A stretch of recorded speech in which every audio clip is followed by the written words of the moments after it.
My name is Brittany, and I often think about how different my life could have been if my mom hadn't gotten sick.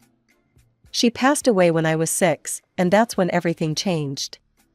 Our house used to be full of her laughter, and the photos of our happy family covered every wall. Dad took it really hard. For months, he barely spoke, just went to work and came back home, where I tried my best to be quiet and not bother him. I didn't really understand death back then. I kept asking when Mom would come back from heaven. Dad would just hug me tight and say nothing. Then he met Sandra at some work event. She started coming over for dinner, and I noticed Dad smiling more. I guess that's why I didn't say anything when, one by one, Mom's photos started disappearing from the walls, replaced by new ones with Sandra in them. "Brittany, Sandra, and I have something to tell you," Dad said one evening. They sat me down in our living room, and I remember playing with the hem of my dress, feeling nervous. "Sandra and I are getting married. She's going to live with us and be your new mom. You'll see, everything will be wonderful." But it wasn't wonderful. As soon as they got back from their honeymoon, Sandra started changing things. She rearranged all the furniture, repainted the walls, and set up what she called house rules. "Brittany, your room is a mess again," she'd say every morning. "A young lady should keep her space tidy. And please keep your voice down when you're playing, I have a headache." I always had to help with chores, even though I was just 6. When I complained to Dad, he'd just say, "Listen to Sandra, honey. She knows what's best for you." One day, I overheard them arguing in their bedroom. I pressed my ear against the door, trying to make out the words. "She's just not adjusting well, John," Sandra was saying. "Maybe it would be better if she lived with your mother? She's always saying how much she misses having family around." No, Dad's voice was quiet. "I promised Sarah, I promised her before I swore I'd take care of Brittany. And there's the money she left for Brittany's college. I gave my word it would go to her education." I didn't know it then, but things were about to get even harder. A year later, Sandra got pregnant, and everything changed again. Dad was over the moon, and Sandra couldn't stop talking about how she was finally going to have her own child. Those words hurt more than any chore or rule she'd ever given me. Because that's what I was to her, someone else's child. Not her own. Never her own. When Emma was born, I was 8 years old. I remember standing in the hospital hallway with Dad, peering through the nursery window at my new baby sister. She was so tiny, wrapped in a pink blanket, and Dad couldn't stop smiling. "You're a big sister now, Brittany," he said proudly. "You'll help take care of Emma, won't you?" I nodded eagerly, not understanding what that really meant. But I found out pretty quickly when they brought Emma home. Sandra wasted no time in turning me into her personal assistant. "Brittany, bring me fresh diapers. Brittany, wash these bottles. Brittany, hold Emma while I make a phone call." The demands never stopped. By the time I was 9, I knew how to change diapers, prepare baby formula, and cook simple baby food. While other kids my age were playing outside after school, I was mashing bananas and stirring rice cereal for Emma. "But I want to go to Sarah's birthday party," I remember pleading one Saturday. "Emma needs you here," Sandra said firmly. "She's teething and fussy. Besides, someone needs to clean up the mess she made in the playroom." As Emma grew, so did my responsibilities.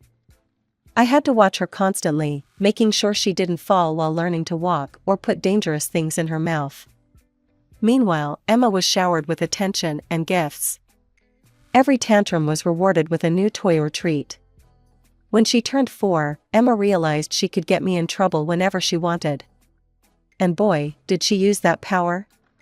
One time, she deliberately spilled her juice all over her new dress, then ran crying to Sandra. "Brittany pushed me," she wailed. I spent that weekend grounded in my room. Another time, she broke her expensive musical toy and blamed me. "Brittany was playing with it when it broke," she claimed. It didn't matter that I was doing homework at the time. I lost my allowance for a month to pay for a replacement. The worst was when she cut up her own party dress with scissors, then hid the scissors in my backpack. Sandra found them during one of her room inspections. "How could you be so jealous?" Sandra yelled at me. "Do you know how much that dress cost?" But I didn't, I tried to explain. "Go to your room," Dad interrupted. "We'll discuss your punishment later." Emma stood in the doorway, smirking at me as I walked past. She'd learned early that she could get away with anything, while I'd get blamed for everything. Grandma Rose was my only escape from the madness at home. Every weekend I spent at her house felt like stepping into a different world, one where I could just be a kid. She lived in a cozy house filled with the smell of fresh-baked cookies and unconditional love. "Look at you, skin and bones," she'd say, loading my plate with pancakes. "That woman's got you running around like Cinderella." Unlike at home, at Grandma's house, I could laugh as loud as I wanted and didn't have to watch my every step. When Emma visited with me once, she quickly learned that her usual tricks wouldn't work there. "But I want ice cream before dinner," Emma had whined, stomping her feet. "Young lady," Grandma said firmly, "in this house, we eat our dinner first. And there's no rewards for tantrums." Emma never came back after that. "Grandma's house is boring," she told our parents. What she meant was that Grandma's house had rules that applied to everyone equally. Then came the day that changed everything. Emma had thrown a particularly dramatic fit about doing her homework, and Grandma happened to be visiting. "John," Grandma said to Dad, her voice stern, "that child is terribly spoiled. Sandra, you need to handle this better. You're raising a little tyrant." Sandra's face turned red. "How dare you criticize my parenting? You have no right." "I have every right when I see my granddaughters being treated so differently," Grandma shot back. "Look at what you're doing to Brittany." That night, I heard more shouting from downstairs. Sandra was crying, saying she wouldn't tolerate such disrespect. Dad, as usual, took her side. The next day, Sandra announced that we would no longer be visiting Grandma Rose. "But that's not fair," I protested. "Life isn't fair," Sandra snapped. "And if I catch you trying to contact her, you'll be grounded until college." College. That word became my lifeline during the next couple of years. I threw myself into studying, counting down the days until graduation. Mom had left money for my education. I'd overheard Dad talking about it enough times. That money was my ticket out. Then came graduation day. I was still in my cap and gown when Dad and Sandra sat me down for a serious talk. About college, Dad started, not meeting my eyes. "We've decided to save that money for Emma's education instead." The world stopped. "What?" "Your sister has such bright prospects," Sandra added smoothly. "And you, well, you're more suited for practical work." Something inside me snapped. For the first time in my life, I screamed. "That's my money. Mom left it for me." "You promised her, Dad. You're just a liar." "You ungrateful girl," Dad shouted, his face red. "After everything we've done for you. Get out. Tomorrow you can start your adult life somewhere else." I didn't wait for tomorrow. I ran upstairs, threw some clothes and essentials into my backpack, grabbed the hidden photo of Mom, and walked out. My friend Jenny had always said I could stay with her family if things got bad, and now things had gotten as bad as they could get. Life as a waitress wasn't what I'd dreamed of doing after high school, but it paid the bills, barely. I started at the Silver Spoon, a busy downtown restaurant, working double shifts whenever I could. My feet ached every night, and I smelled like French fries and burger grease, but at least I was free. Jenny's parents were amazing, letting me stay with them for those first few months. But I knew I couldn't impose forever. That's when I met Maria, another waitress at the restaurant, who was looking for a roommate. "The apartment's tiny," she warned me, "and the neighbors are loud, but it's cheap." She wasn't kidding about tiny. Our shared apartment could barely fit 2 beds and a couch. But it was ours, and neither of us had to answer to anyone else. We worked the same shifts, shared grocery bills, and somehow made it work. "Any plans for school?" Maria would ask sometimes, as we counted our tips after closing. I'd just shake my head. With rent, utilities, and food, I could barely save anything. College felt like a distant dream that had died the night I left home. Then, on a random Tuesday afternoon, my phone rang. I almost dropped the coffee pot I was holding when I saw the number. "Brittany, sweetheart, I've been trying to track you down. How's college going?" My throat tightened. "I'm not in college, Grandma." "What do you mean?" Your father had Sarah's money set aside. I found myself telling her everything: the fight, getting kicked out, working as a waitress. By the end, I was crying in the restaurant's break room, and Grandma was silent for so long I thought we'd lost connection. "Those miserable, selfish," she finally said, her voice shaking with anger. "Listen to me, Brittany. I'm paying for your college. No arguments."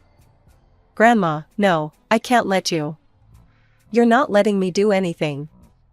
"I'm doing it. Your mother was like a daughter to me, and I won't let them steal your future." "Have you looked at any schools?" "I could try the local university.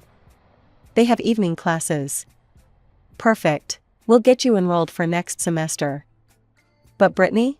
She paused. "Let's keep this between us. I don't want to deal with your father or that woman." I laughed through my tears. "Trust me, Grandma, neither do I." So that's how I became a full-time waitress and a part-time student. My days started at 5 a.m. with studying, then classes, then straight to work until closing. I'd come home exhausted, feet blistered, smelling like restaurant food, only to crack open my books again. Maria thought I was crazy. "Girl, when do you sleep?" "Sleep is for the weak," I'd joke, downing my third cup of coffee. But for the first time since I'd left home, I felt like I was moving forward. Every test I passed, every paper I turned in, felt like a small victory. Not just for me, but for Mom too. I might not have gotten to use her money, but I was still going to get the education she'd wanted for me. And the best part? Nobody from my family knew.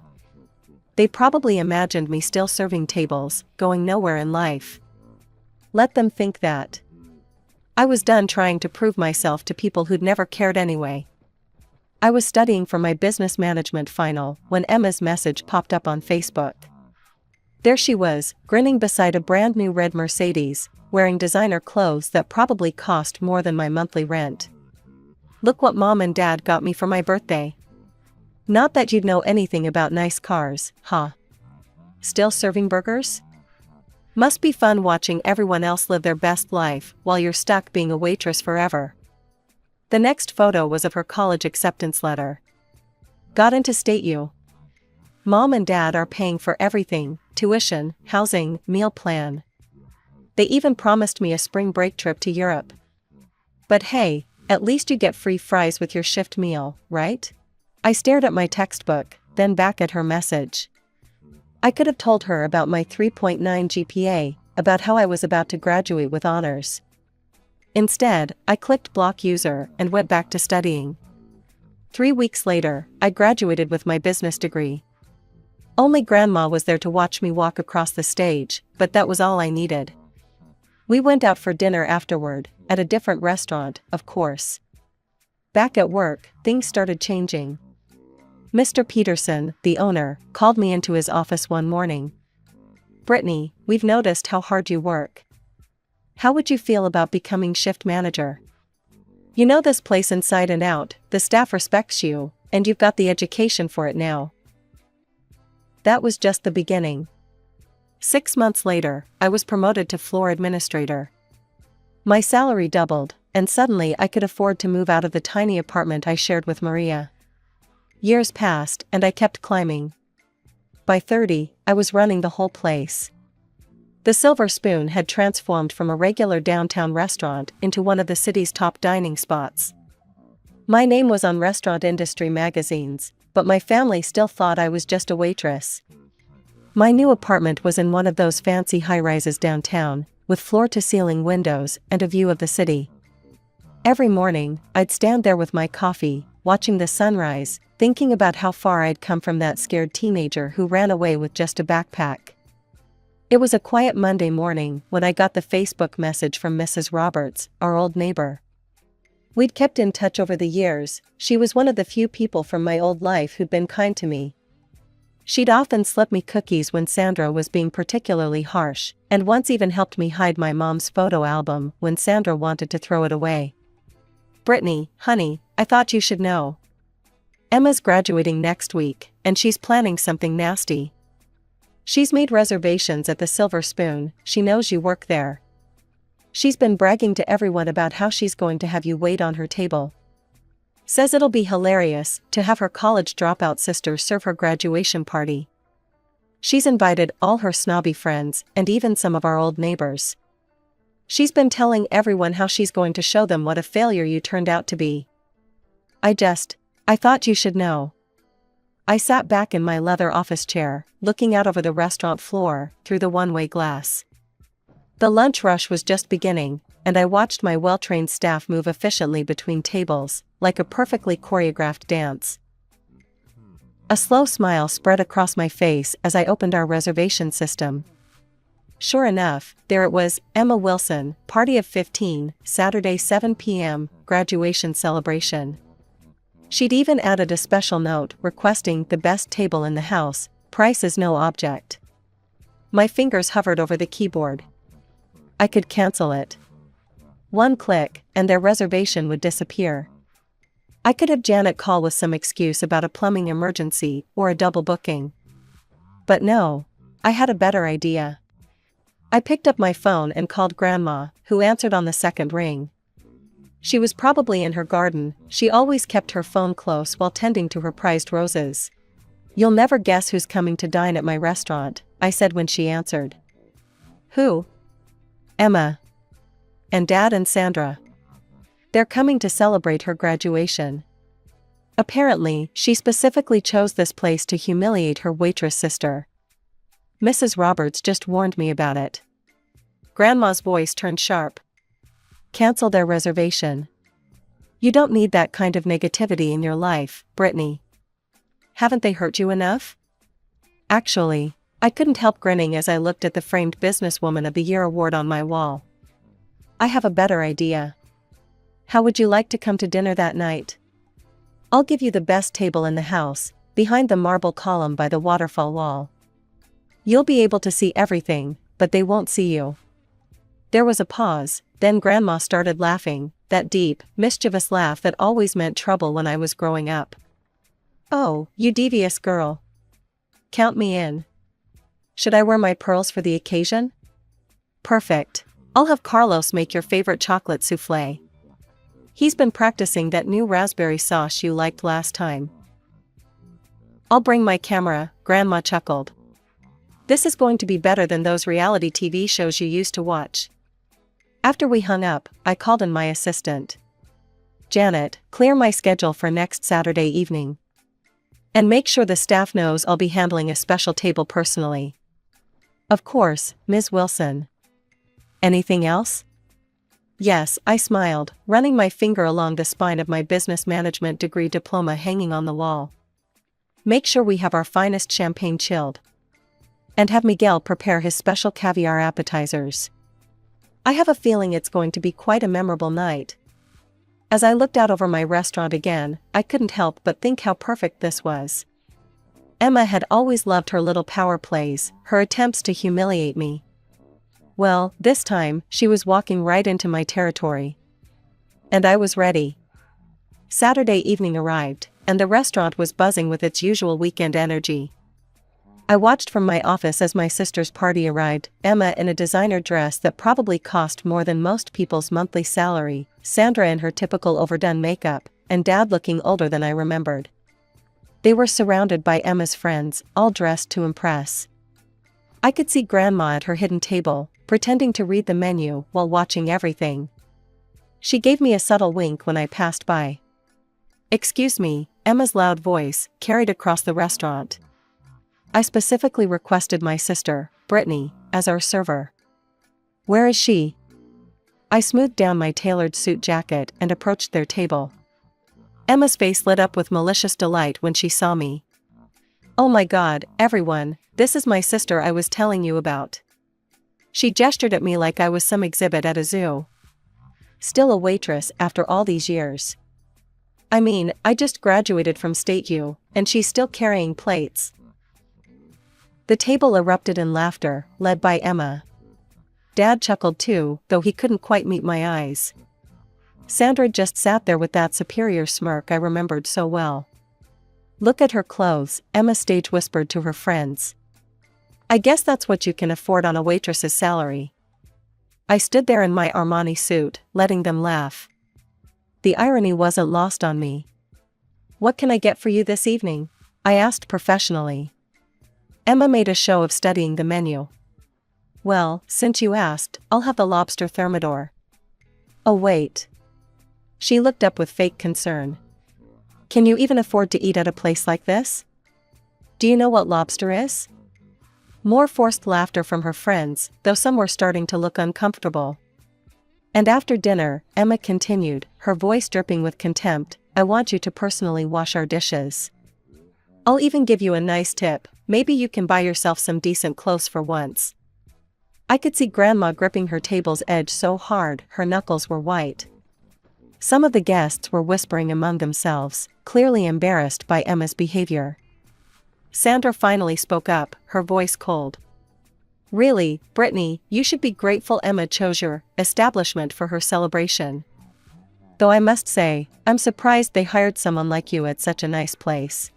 Actually, I said, my smile never wavering, I won't be able to take your order or wash your dishes tonight. Emma's face darkened. What do you mean, you won't? I want to speak to your manager right now. I'll have you fired. That won't be necessary, I said calmly. The manager is already here. Well, where are they? Emma demanded, looking around. You're looking at her. The silence that fell over the table was absolute. Emma's mouth opened and closed like a fish out of water. Dad's face had gone completely white, and Sandra looked like she'd swallowed something sour. That's impossible, Emma finally sputtered. You're lying. You're just a waitress. Actually, came a familiar voice, she's not just the manager. She owns 30% of this restaurant now. Grandma rose from her hidden table and walked over, her heels clicking on the marble floor. The look she gave Dad could have frozen hell over. While you were busy spoiling one daughter and crushing the other, I put Brittany through college. She worked here as a waitress during the day and studied business management at night. Every single success she has, she earned herself. Emma jumped up, her face red. That's not fair. You're lying. She's nothing but a successful businesswoman who owns part of one of the city's most prestigious restaurants? Grandma cut in. Who bought her own luxury apartment while you're still living off Daddy's money? Is that what you were going to say? Dad finally found his voice.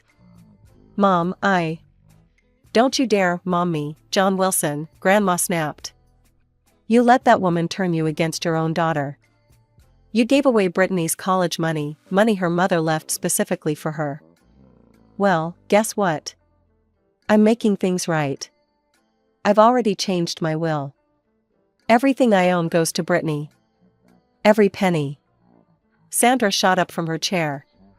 You can't do that. Emma is your granddaughter too. Emma has had everything handed to her on a silver platter her entire life, Grandma replied coldly. She doesn't need my money, though from what I've seen tonight, she could use some basic human decency. Emma completely lost it. She grabbed her wine glass and hurled it across the table, shattering plates and sending food flying. This isn't fair. You're all just jealous of me. Security, I called calmly. 2 men in black suits appeared instantly. Please escort these people out. You can't throw us out, Sandra screamed. Do you know who we are? Yes, I do, I replied. You're trespassers causing a disturbance in my restaurant. Leave now, or I'll call the police and press charges for the damage to my property. Emma tried to grab another plate, but one of the security guards caught her arm. Dad just stood there, looking lost, as they were all led to the door. Brittany, he called back weakly. Please, can we talk? I turned my back and walked away. Over the next few months, he tried everything: calls, emails, even showing up at the restaurant once. I had security turn him away. That was 5 years ago. The Silver Spoon is now the top-rated restaurant in the city, and I've opened 2 more locations. Grandma kept her word about the will, though thankfully she's still going strong at 75, tending her garden and coming to the restaurant every Sunday for her chocolate soufflé. Last week, I got another message from Emma. Something about how she's changed and wants to make amends. I did what I always do with messages from that part of my life, hit delete and went back to work. Some chapters are better left closed.